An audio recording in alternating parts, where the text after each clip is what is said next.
I should be back. Morning, everyone. Good morning. Welcome to Coffee Moaning on this fair, flourishing Wednesday morning. How is everyone? Morning, Tara Bashir. Morning, if you're listening on podcast. It's going to be a bit of a shorter one today because we've got a load of stuff kind of backing up in the day. So I'm going to be a bit quicker, which is kind of handy because the news flow is a little bit kind of BBC Trumpian focused, and we're going to stay there. But we're also going to be talking about. I want to play you a clip from an incredibly brave female Israeli MP challenging Netanyahu. It was one of those clips that you see so many of, and I watched it and I started to watch it and I was drawn in and I was like, bloody hell. And it's just a fascinating moment. So we're going to talk about that. Dawn French is in the title because the Telegraph, our right-wing media, is publishing stories saying it's an outrage that she is in the Marks and Spencer's Christmas advert, given her post about the Gaza genocide that she uploaded some many months ago. I don't know if you remember, she had a torrid time being sort of hounded by the media and the usual suspects and the rest of it. So we're going to talk about that. How are you feeling, Rhys Roberts, about you and yours and Nad's birthdays next week? No, I can't be brutally honest. Not overly enamored with us. I mean, I think we're both going through so much, Rhys. It's been such a torrid year. I don't think we're approaching the week with excitement. I think we just hope we get a little bit of downtime just to kind of chill, hang with the family. But yeah, I mean, we've got such a sort of worrisome narrative kind of ongoing at the moment with Nadia's dear friend Hannah. On that, actually, How to Stay Married is landing later today.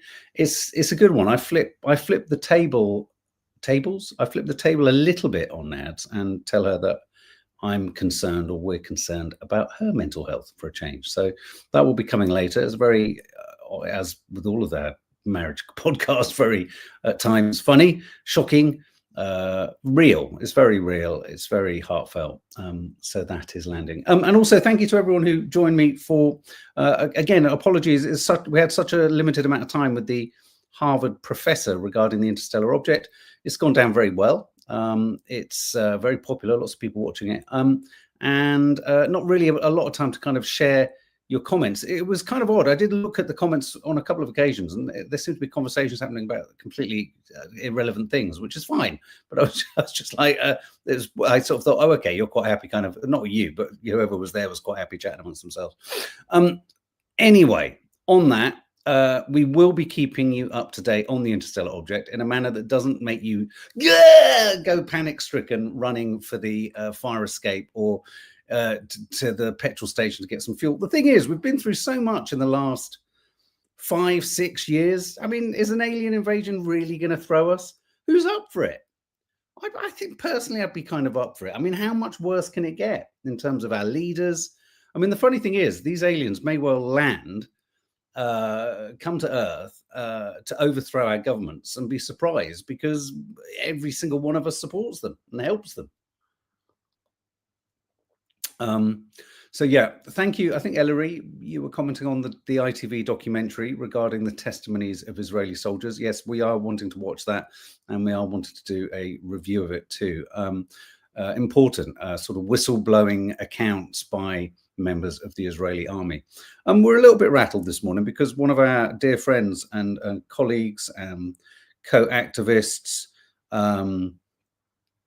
Purely Palestine, for some reason her account has been deactivated on Instagram. And I am getting slightly concerned that in the heat and the intensity of the genocide that's lasted 2 years, whilst the bombing's been going on, whilst there's still the lack of humanitarian aid, there's still the control and the erosion of life and hope in the Gaza Strip, and there's still the resettling and the aggressive annexing of the West Bank.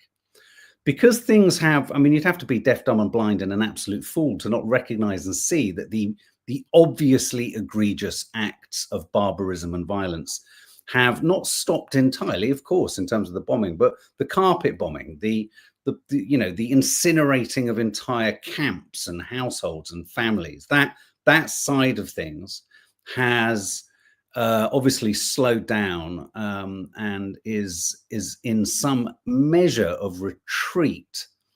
The worry now is, I think, what's happening with the, if you like, Israeli regime's assault. And it's happened on YouTube, 700 YouTube accounts that have kind of shown unflinching footage. I think the marker for them is that they have shown unflinching footage, but it's evidence. It's unflinching. It's extreme footage of the violence and the desire, you know, the destruction, the murder.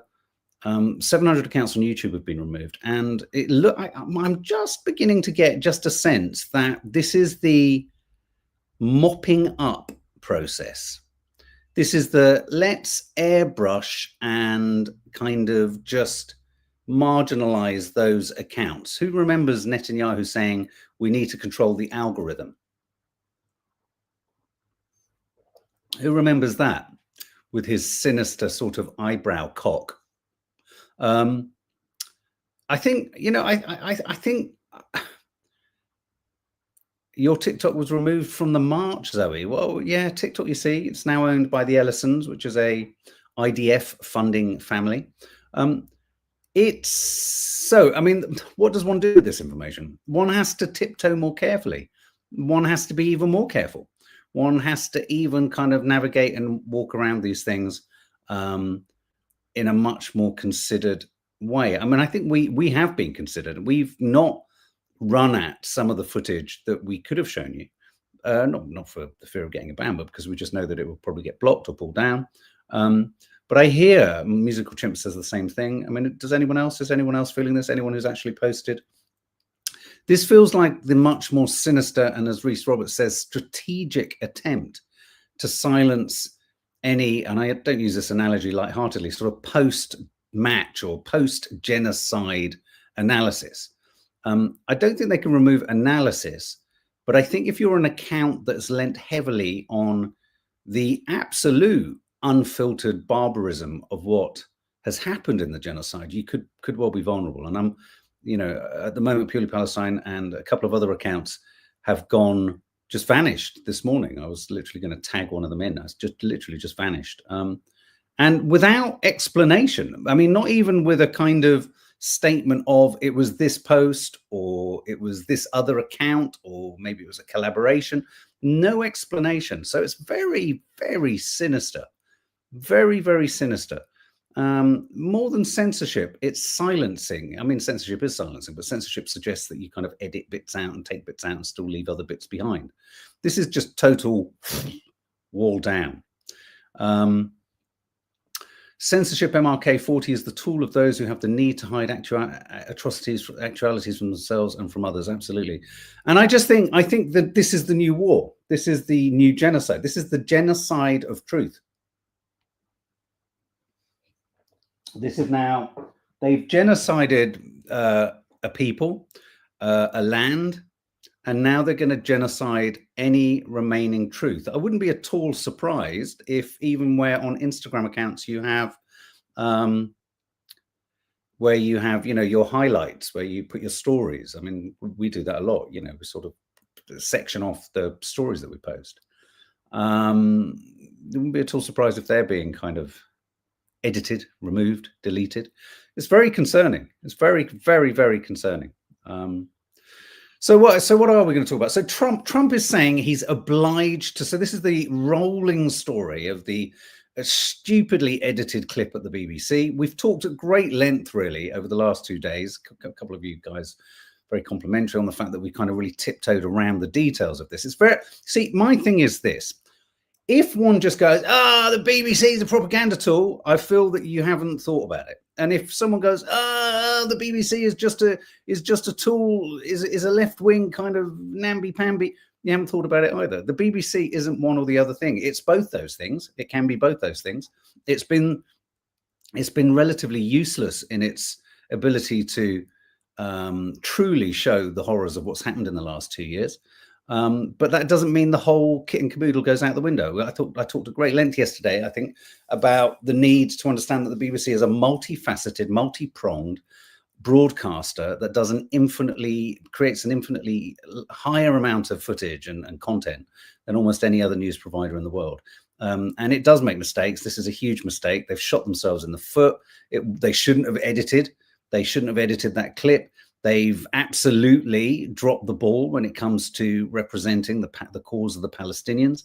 They've been jaundiced and supportive of the Israeli propaganda machine, absolutely. But I still don't see how all of that leads any of us to a place where we should be kind of screaming for a public service broadcaster for there not to be an ideal of a public service broadcaster. Now, one of the things I think that they could do is perhaps, I mean, you know, just because you remove the governmental interference in the BBC board doesn't automatically mean then you have a politically neutral board. I mean, you know, look at it, corporations that aren't publicly funded don't necessarily have, you know, a sort of politically right on or neutral kind of governance, do they?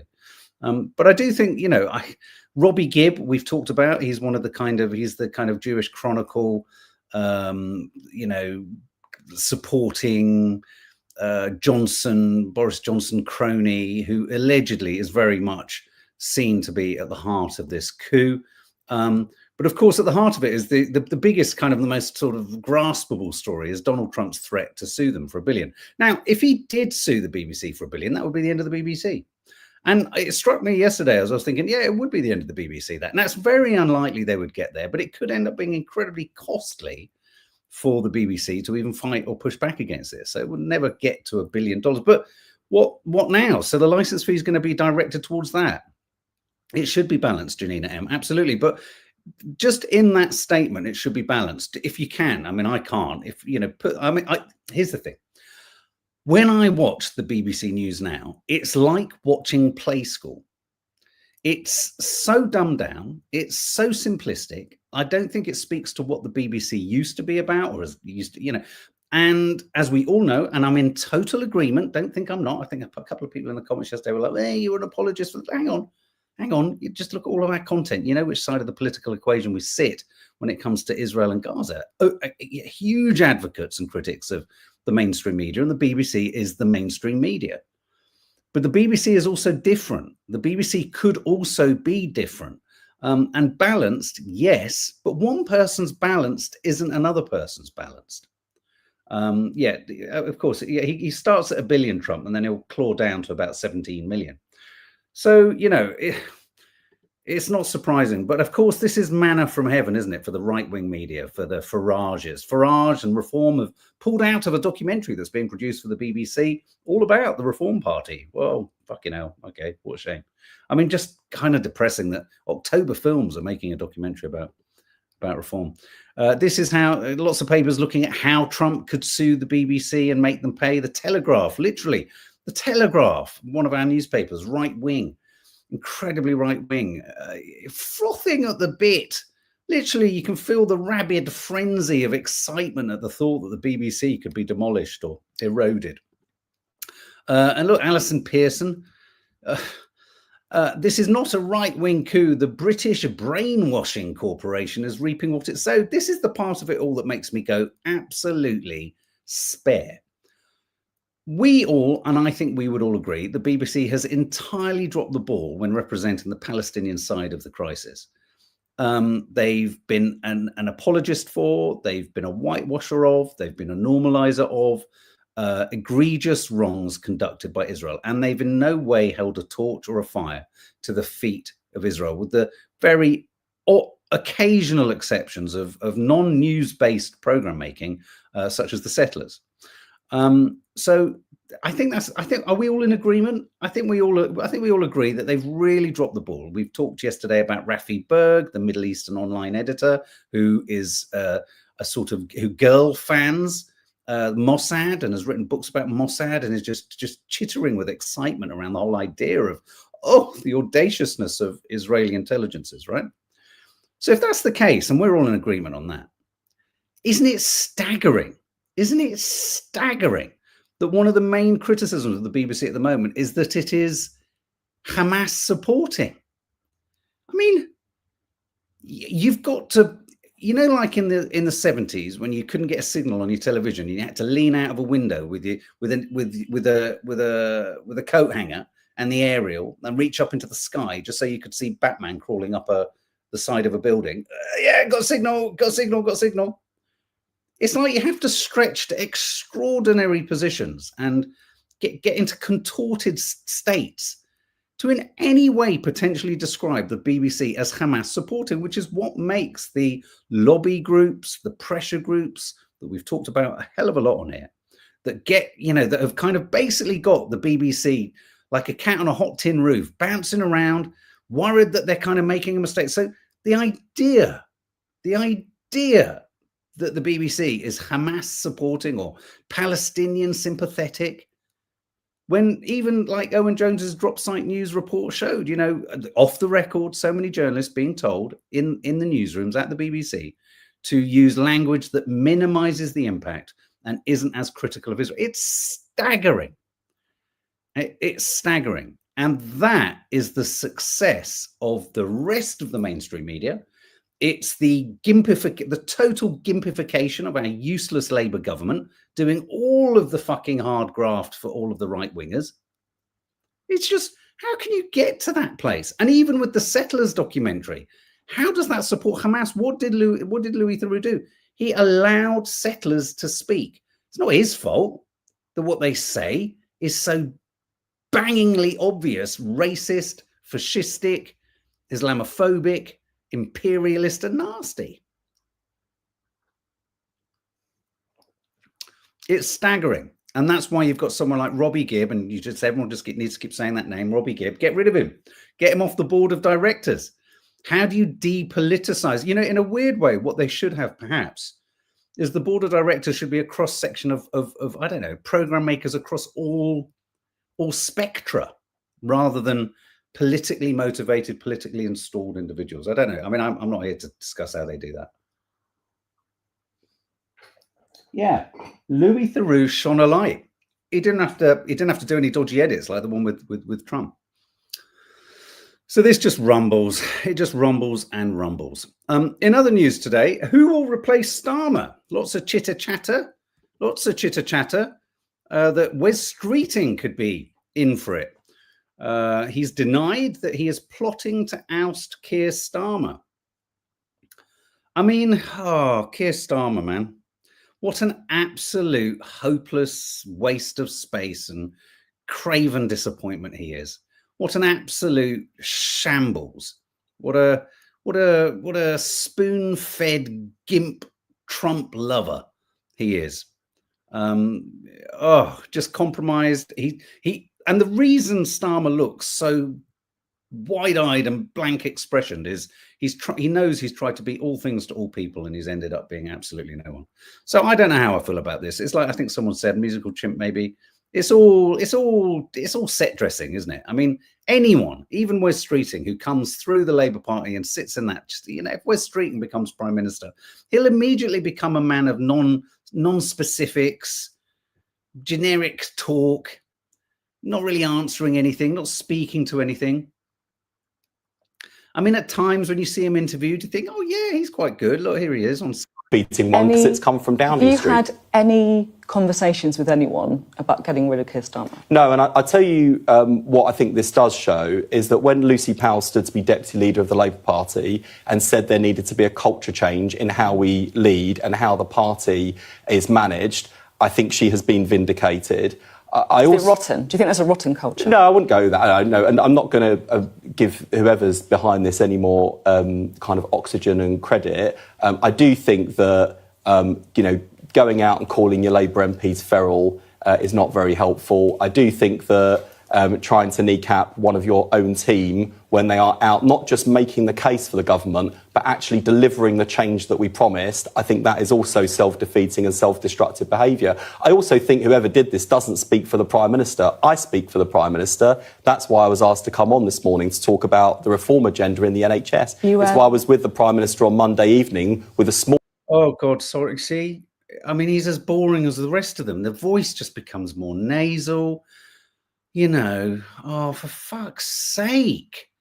They go into media training. I mean, either the media training they go into is to turn off the electorate and turn off everyone who's listening, so that people just go, oh, yeah, oh God, yeah, yeah, whatever you say, yeah, it's, yeah, oh, yeah, all right. We need Zach Goldsmith. We don't need Jeremy Corbyn and Zara Sultana. They've gone and fucked themselves in the foot, haven't they? What a load of old nonsense. I mean, I don't hear anything from them. They're probably still arguing about membership portals. They always have to publish letters on Instagram about this official. It's like, fuck's sake. Fuck's sake. Just tell us what you think. Tell us what you think. It's all so fucked up. But look, you know, as soon as, look, this is interesting. Green Party, Zach Polanski posted this. Another headline in the Times. Sorry, kids, Greens fantasy politics don't add up. And as Green Party Zach says at the bottom there, and today it's the turn of the Times to try and patronize us. Every single day, the right-wing establishment tries to close ranks. And every day we are growing. And this is the news that the Green Party have doubled their young membership, whereas Labour's young membership is being decimated. And I will say this to your party, Zara Sultana, Jeremy Corbyn, you must be so self-absorbed if you can't see how the recent, what seemed like just really unnecessary dispute about such technical shit didn't get in the way, and just speak to all of the issues everyone in this country has with every single conceivable politician and political party. And, you know, one of the challenges for the Green Party, I know, Mitube, you're very keen on this. One of the challenges for the Green Party is how they potentially transition to a much larger political, you know, option in this country and don't lose that sort of dexterity and nimbleness, the nimbleness, is it nimbleness or nimble? The nimbleness you need. They need to be able to remain nimble to a constantly changing situation, constantly sort of, you know, a media that's forever trying to trip you up. The media can't trip you up if you stay in your truth. I mean, and that's what I think Zach Polanski has worked out in a weird way at times, not all the time, because he is a bit of a, he is a charlatan, Farage. But Farage does a good job of pretending to be authentic a lot of the time. But I think, and that gets him through a lot of kind of awkward situations from the mainstream media. You know, the mainstream media is, you know, when you hear them kind of interviewing ministers, and, you know, they're always looking for just a scintilla of difference between what the minister's saying with the prime minister, and everyone's like, oh, fuck off. Do you agree or don't you agree?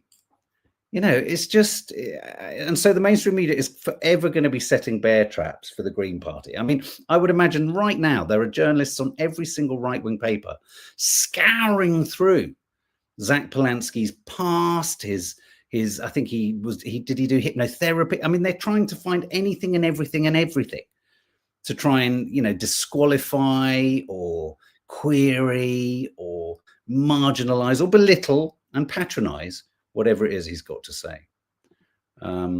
So yeah, we're streeting there. Couldn't give a monkey's jollop, but streeting attacks toxic culture in number 10. It's not a toxic culture at all. It's not toxic at all. Oh, it's all about change. I mean, I don't hear, Starmer isn't challenged by anyone about anything. He doesn't even get a prime minister's questions, does he? I mean, I don't see him anywhere. I mean, maybe maybe they've all realized he's total turn off telly. In other news, Donald Trump seemed to struggle with lyrics. In a stunning moment, Trump got the lyrics from God Bless America. God bless America, land that I love. It's on the tune now. The guy on the far left with the red berets, right? He is a guy. He doesn't know the words.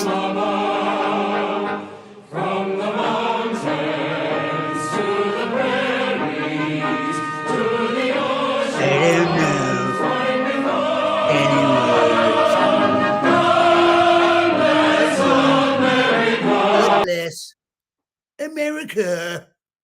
He looks cold. He looks bored. He looks totally disconnected. There's nothing going on in that head.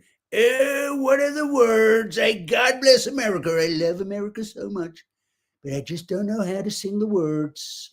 In other news, They're all losing their shit about Mamdani in America. Oh my God, there's a Muslim Hamas supporter who's about to be the mayor of New York. But I tell you what, let's invite the head of Al-Qaeda to the White House. We've become a country that's very successful, and I think this leader can do it. I really do. I think this leader can do it. And people said he's had a rough past. We've all had rough pasts, but he has had a rough past. And I think, frankly, if you didn't have a rough past, you wouldn't have a chance. If you didn't have a rough past, you wouldn't have a chance. Isn't it quite remarkable how they can all find a get-around clause for anyone who's, you know, been involved in any terrible murder or anything? It's just the whole fucking thing is pointless. What a bunch of charlatans. Anyway, I can't believe I'm now. Well, hang on. Whilst we're with Trump, let's just stick with him for a moment. I don't want to. Here's Robert De Niro's take on Trump. He's a dog. He's a pig. He's a con, a bullshit artist, a mutt who doesn't know what he's talking about, doesn't do his homework, doesn't care, thinks he's gaming society, doesn't pay his taxes. He's an idiot. Colin Powell said it best. He's a national disaster. He's an embarrassment to this country. It makes me so angry that this country has gotten to this point, that this fool, this bozo, has wound up where he has. He talks how he wants to punch people in the face. Well, I'd like to punch him in the face.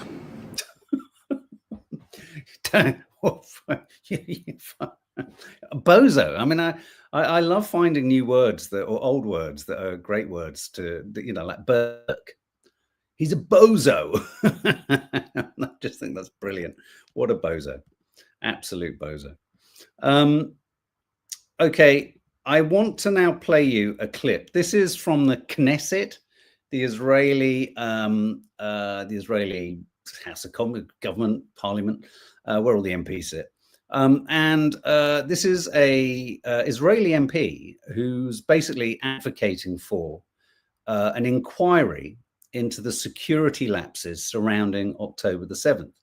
Now, we're in a situation where even social media is inclined to kind of close you down, remove your content, issue warnings if you in any way step towards any questioning of the promoted narrative surrounding October the 7th, whether it be the consequential deaths, the way in which those deaths occurred, who killed who, how many were killed, the nature of the babies and things like that. You know, you go into the detail of it, and there are many reputable news gathering outfits have completely kind of, revealed the fact that a huge amount of propaganda and lies pivoted around a lot of what was claimed by Israel and Biden and America in the immediate aftermath of October the 7th. In the run-up to October the 7th, I don't know if you remember, I think on this channel we were talking in the days after it, that and it was being reported quite widely in the mainstream media that Egypt had given plenty of warnings to Israel that this potential attack could have happened.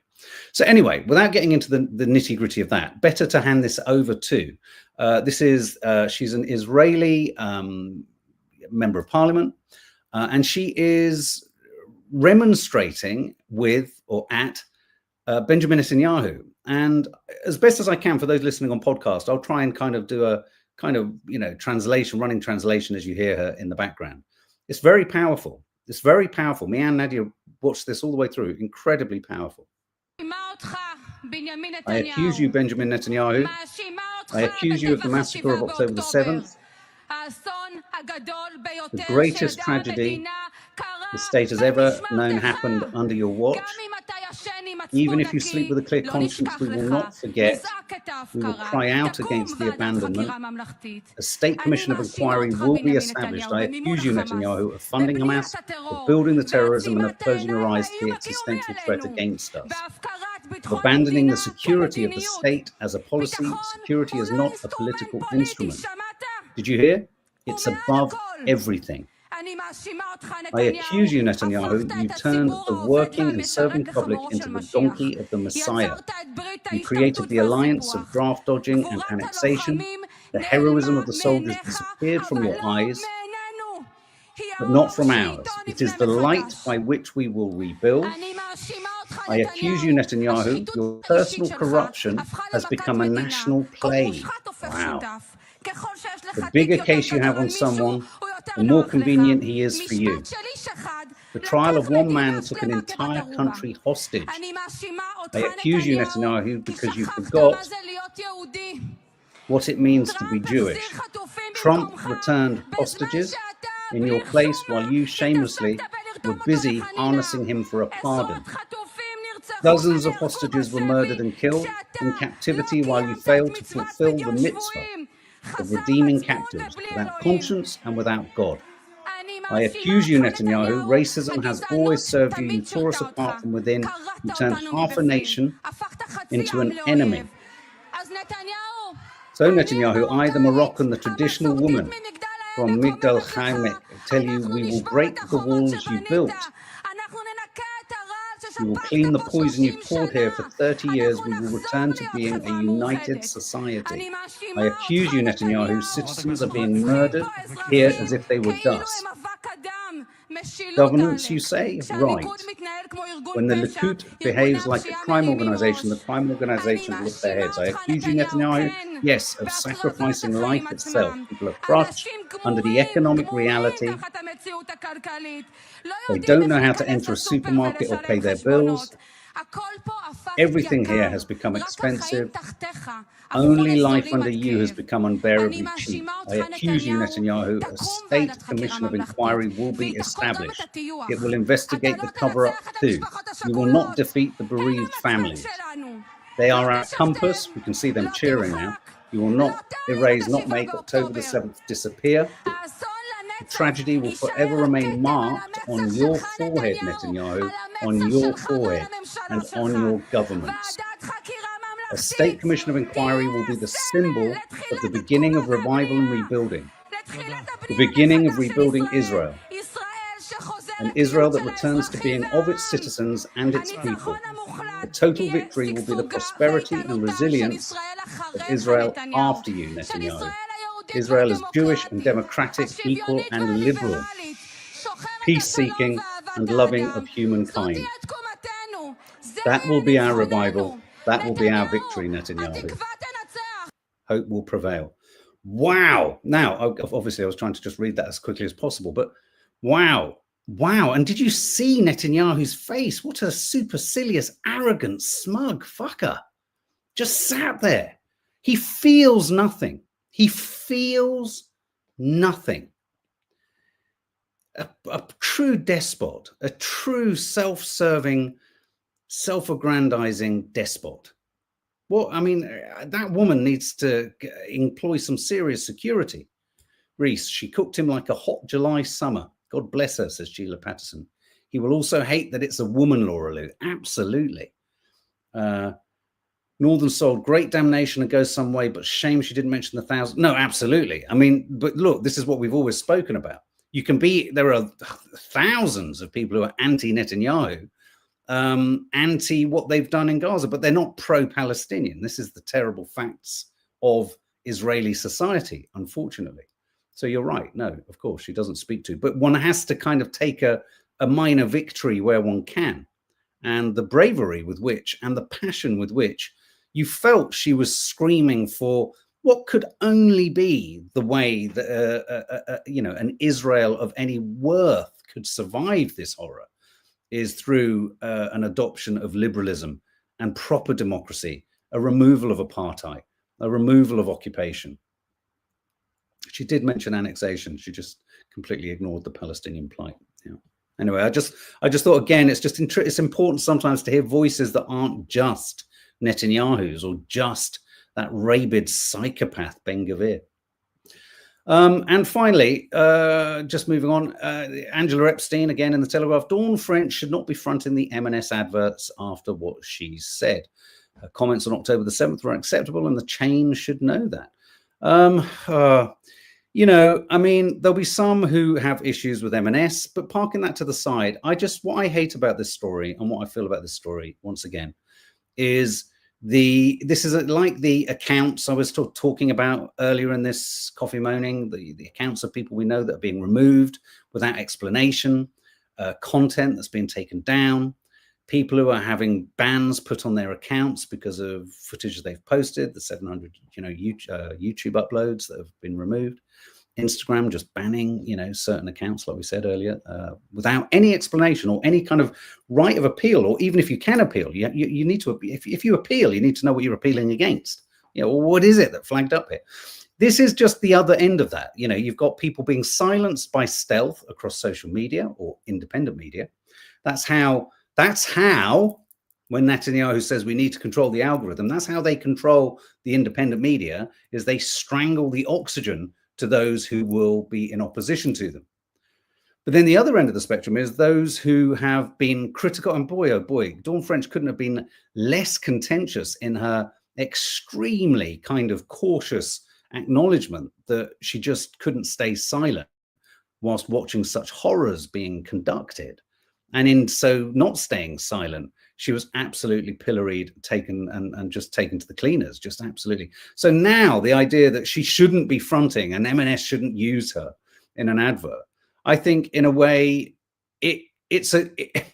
ironically, them choosing Dawn French, given that she was critical in her own sort of very gentle way, critical of the Israeli policy in Palestine with the Palestinians. The fact that M&S actually used her, I think, it works as a facelift for M&S on a humanitarian front. It means that they're not sort of just punishing her. But the Telegraph calling for her not to be used in adverts is another part of the Zionist toolbook of removing people. A bit like when Danny Cohen was getting all excited about British Airways not sponsoring Louis Theroux's podcast. Will hurt you financially. And boy, oh boy, we've experienced that. Nadia's gone through this. It's kind of like, oh, okay, so, oh, right, yeah, that's nice. That's the way you're going to come at it too.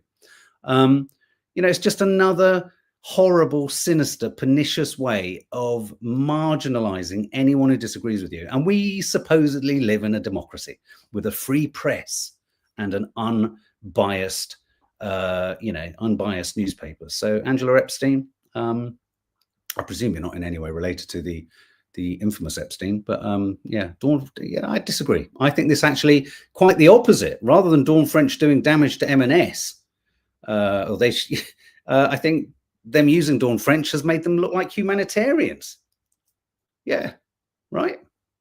Anyway, okay, guys, I'm going to end with a funny clip. You've got to watch out for koala bears. They get up to all sorts of naughty things. Come on, Wayno, mate. Cans of beer. Can't keep letting you get away with this every week. Oh, dear. I don't know what. That made me chuckle. Anyway, guys, stay safe. Hit the subscribe button. Hit the like button for the algorithm. You never know. Might not be here tomorrow. And as I say, later today, How to Stay Married will be landing. And some more, ironically, we will be reacting to the Marks and Spencer's Christmas advert, amongst others, later. So have a good day, guys. Lots of love.